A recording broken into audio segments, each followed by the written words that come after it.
अब देखो बेटा, यहाँ पर हम सेविंग फंक्शन पढ़ रहे हैं बेटा, ध्यान से देखना अब आप लोग।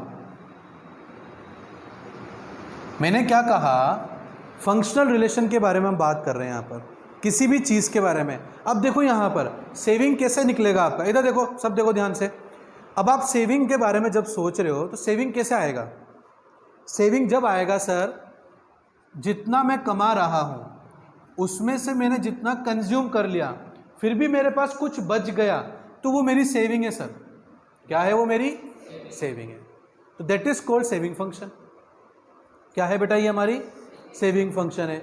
इज दैट क्लियर और नॉट? बात समझ में आ रही है आपको मेरी?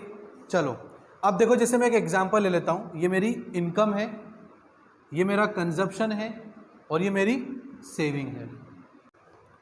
जैसे मेरी इनकम क्या है बेटा, यहाँ पर 0, 40, 80, 120, 160 और 200, ठीक है।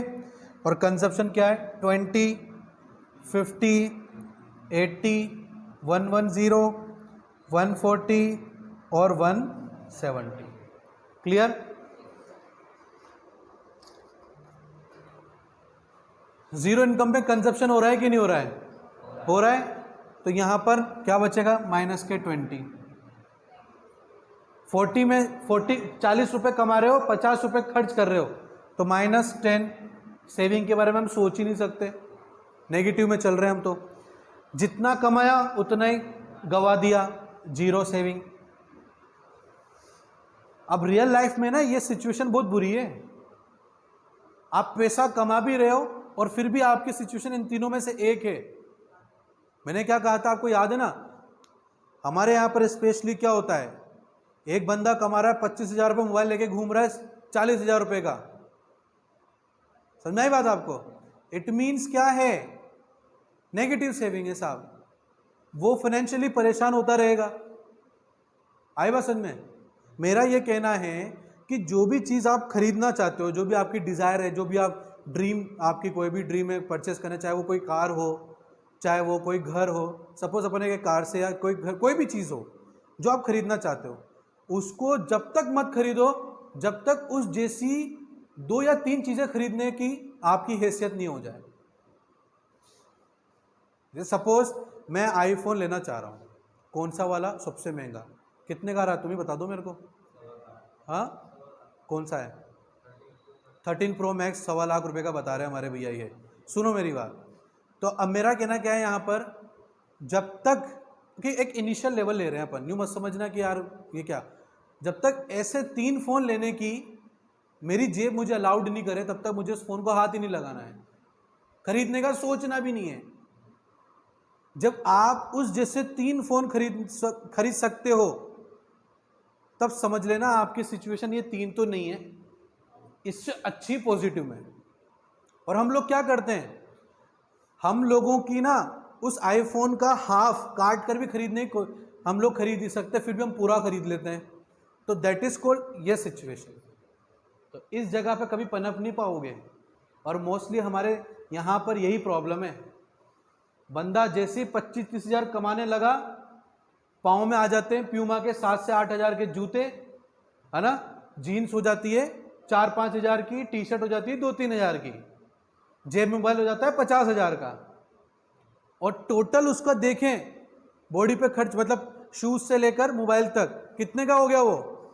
जितने का भी हो गया। कमा कितना रहा है? 25,000 रुपये, 30,000 रुपये। और खर्चा कितना है? 60,000 रुपये, 50,000 रुपये।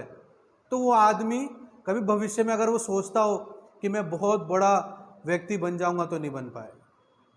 आई बात समझ में? वो 50, 30, 20 वाला रेशियो याद रखो। आई बात समझ में? ये याद रख लिया, इसको ऑप्ट कर लिया, जिंदगी में कभी फाइनेंशियल क्राइसिस से गुजरोगे ही नहीं। आई बात समझ में आपको? तो देखो बेटा, यहाँ पर अब मैं 120 रुपये कमा रहा हूँ, खर्च 110 रुपये कर रहा हूँ, तो 10 मेरी क्या हो गई? सेविंग हो गई। 160 कमा रहा हूँ, 140 खर्च कर रहा हूँ, तो 20 मेरी सेविंग हो गई। 200 कमा रहा हूँ, 170 खर्च कर रहा हूँ, तो कितना हो गया? 30। ये मेरी सेविंग है। That is called saving function. क्या कहते हैं इसको? Saving function. अब इसको ग्राफ में अगर मैं प्लॉट करूं, यहां पर ये एक्स एक्सिस है 0 है, ये वाई है, ये मेरा इनकम है जिसको मैं वाई से डिनोट कर सकता हूँ, ये मेरी सेविंग मान लो आप। तो यहाँ पर क्या है बेटा, इस पॉइंट से नीचे था तो ये नेगेटिव सेविंग हो गई, यहाँ पर जीरो सेविंग हो गई। क्या होगी बेटा यहाँ पर जीरो सेविंग। इससे ऊपर गए तो यहाँ पर क्या हो गया, ये पॉजिटिव सेविंग हो गई। क्लियर, क्लियर और नॉट? मेरी बात समझ में आ रही नहीं आ रही आप लोगों को? इसको लंबा कर लो ऐसे ताकि आपको समझ में आ जाएगा कि हाँ भाई ये एक पिक्चर है इसके। तो अगर आपसे कोई पूछे कि सेविंग फंक्शन क्या होता है तो क्या बोलोगे?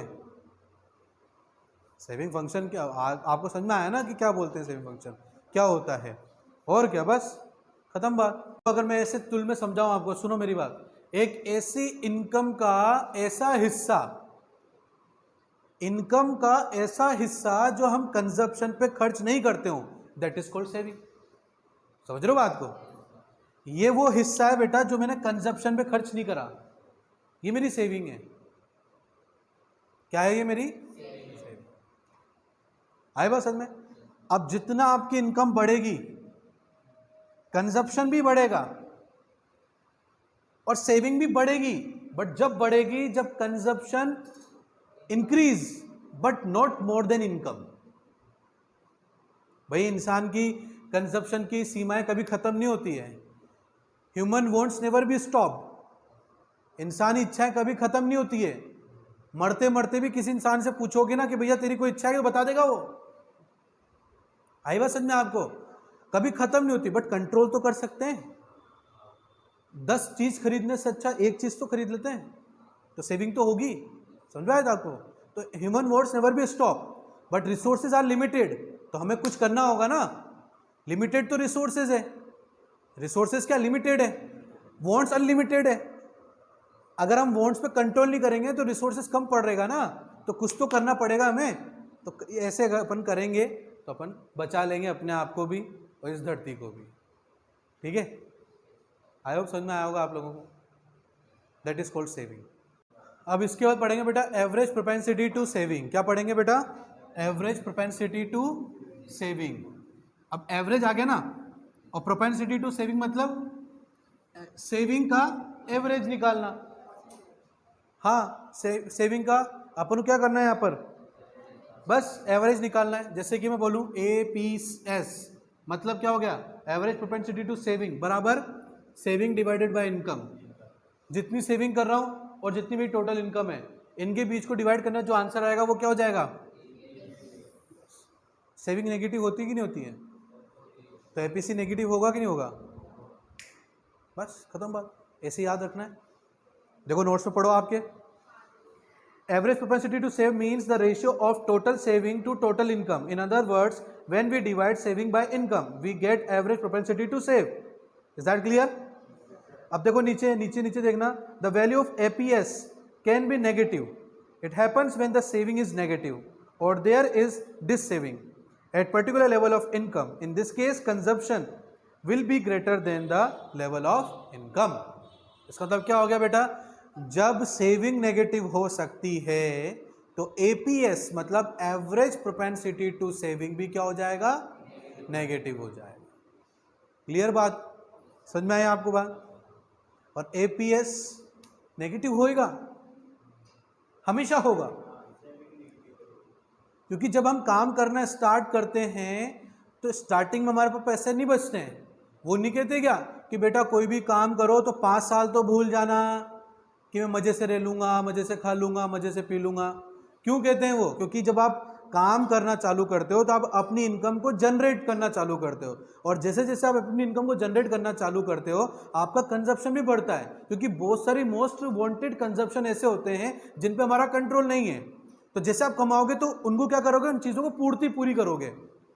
जैसे मैं एक एग्जांपल देता हूं, मैं अपना घर का राशन पूरा नहीं ला पा रहा था, मैं हर 10 दिन में ला रहा हूं, क्योंकि मैं 1 महीने का राशन नहीं ला सकता, मेरी इतनी कैपेसिटी मतलब इतनी इनकम नहीं है मेरी। बट जैसे मैं कमाने लगूंगा तो मैं पहले 10 दिन का राशन लाता था, अब 20 दिन का लाने लग गया, फिर 1 महीने का लाने लग गया। अब जब 1 महीना पूरा हो गया मुझे पता चल गया मेरी इनकम बढ़ रही है, मैं बट कंजप्शन 1 महीने के हिसाब से करता जा रहा हूँ, तो मेरे पास सेविंग भी होना चालू हो जाएगी। समझ रहे हो बात को? जब हम स्टार्ट करते हैं हमारी इनकम जनरेट करना तो 0 से होती है, बट कंजप्शन तो 0 से कभी स्टार्ट ही नहीं होता ना। तो ये वाली बात हो गई कि मैंने और सुनील ने दौड़ना चालू करा, मैं पहले ही दौड़ने लग गया, सुनील बेचारा अब दौड़ रहा है, तो उसको समय तो लगेगा मुझे बीट करने में। वही वाली बात है, इनकम खड़ी है एक जगह जीरो लेवल पर, कंजप्शन पहले आगे भाग गया, तो इनकम बेचारी को उसको बीट करने में समय तो लगेगा। तो यही कहते हैं अपन उसको। फिर सुनील दौड़ते दौड़ते मेरे पास आया, अभी तक तो नेगेटिव चल रहे थे, मेरे पास आया तो क्या हो गया, शाहरुख सर बराबर सुनील, तो सिचुएशन जीरो, और सुनील जैसे आगे निकल गया पॉजिटिव सेविंग। क्लियर? ये आपका एपीएस।